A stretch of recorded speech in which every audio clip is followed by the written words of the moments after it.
Well, it's me again. This time, I'm just on a vlogging spree today, I guess. This time, we're gonna do comic book movies. This is a big subject right now. So there's Marvel films, DC films. Next thing you know, Todd McFarlane is probably gonna have something going with Image Films. I would love to see a film of Wildcats. That would be sweet. Wildcats or Gen 13, something to that effect. But I've voiced my opinion with hundreds of millions of people, it seems like, at least hundreds, about how I feel about comic book movies. And so this is just my blog on it. I'm a huge comic book fan. Have been since I was a kid. And now at 31, almost 32, I picked up an issue of Wolverine, one of the other X books, Ghost Rider, Punisher, Fantastic Four, the X books.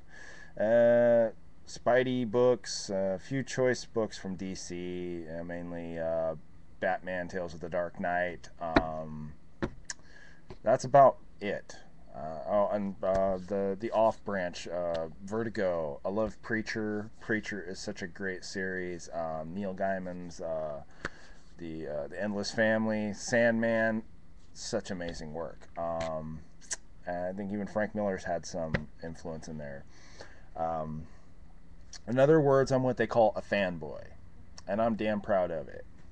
Well, they have this new genre. Actually, they've had it for a few years now, the comic book movie, or otherwise known as the big screen film adaptation.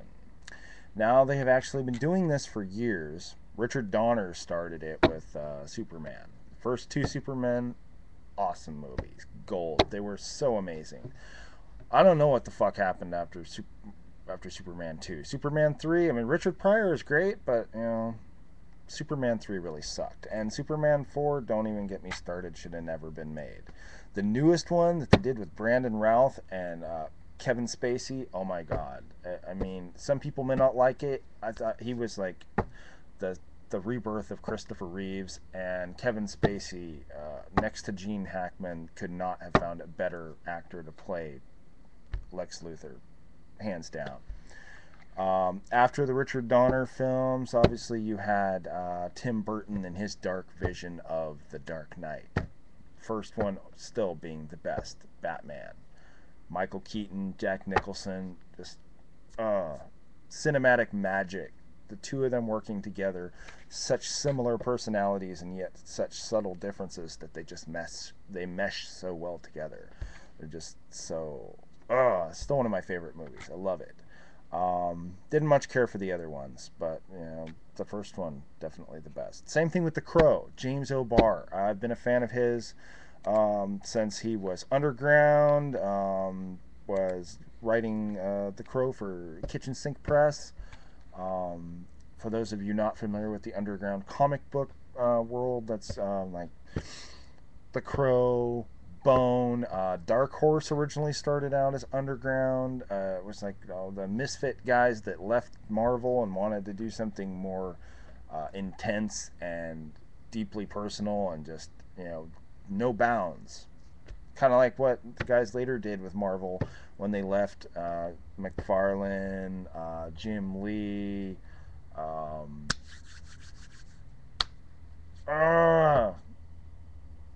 I'm not thinking of the others, but Mark Silvestri, there's others. Rob Liefeld. All these guys left Marvel and they went to Image. They started Image, and that's where you got Spawn, Wildcats, Gen 13. What else was that? The Darkness, Witchblade. Just great series and great artists, and these guys have just decided to step off and do their own thing. But back to The Crow. David J. Shaw and John Shirley, they wrote the most amazing screenplay adaptation of the cult comic book. They, along with the late Brandon Lee, rest in peace, Washington native, just like me, they all three of them together, they just brought the character to life of Eric Draven, and still one of my all-time favorite movies. Got it on the shelf, love it.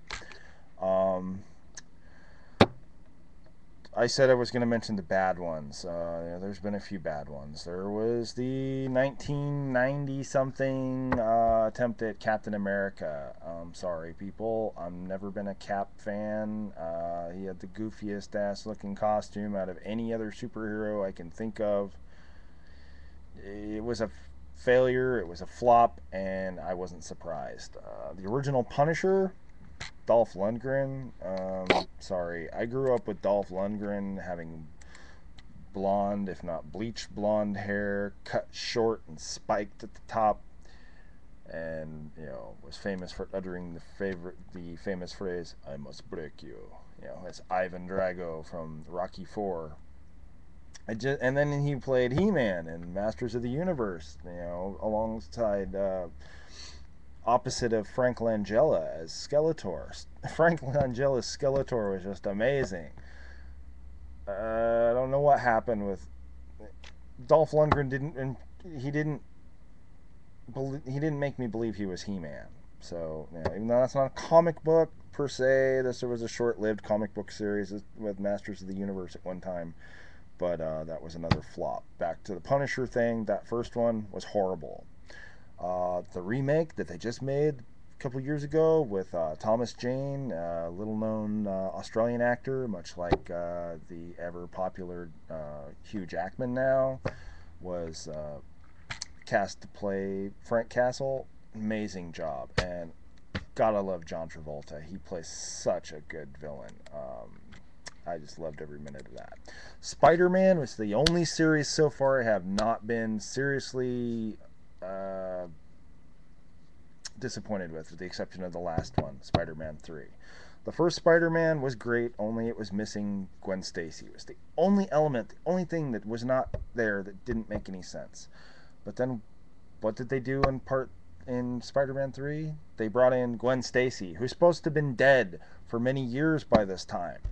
She was the reason why the Goblin and Spider-Man had their whole, rivalry in the first place. It was because the Goblin accidentally killed Gwen Stacy, and that set Spider-Man off, and he went on a rage and went after the Green Goblin. And anyone who knows comic books knows this. I'm not paraphrasing it, or I am paraphrasing it. I'm not, quoting it exactly for what it is, but I mean that's just, the long and short of it. That's the basic point.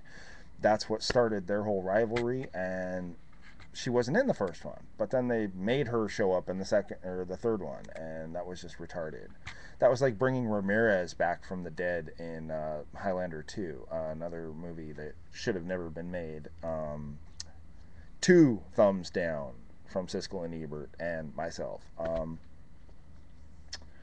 Otherwise, the Spider-Man movies were great. I love the concept of changing the origin of the characters from something radioactive to genetic, because it fits today's norm and it fits the fears of today, whereas the original fit the fears of the 1960s when Stan Lee and Jack Kirby and John Byrne and Chris Claremont and all the rest of the guys from the 60s through the 70s created these characters and grew and built on them off of the original 1960s fears of the bomb and radiation and everything else.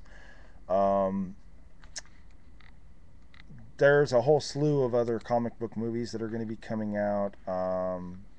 Should check them out. They just did a really decent Transformers. I haven't seen it yet. Hopefully I get to see it this weekend.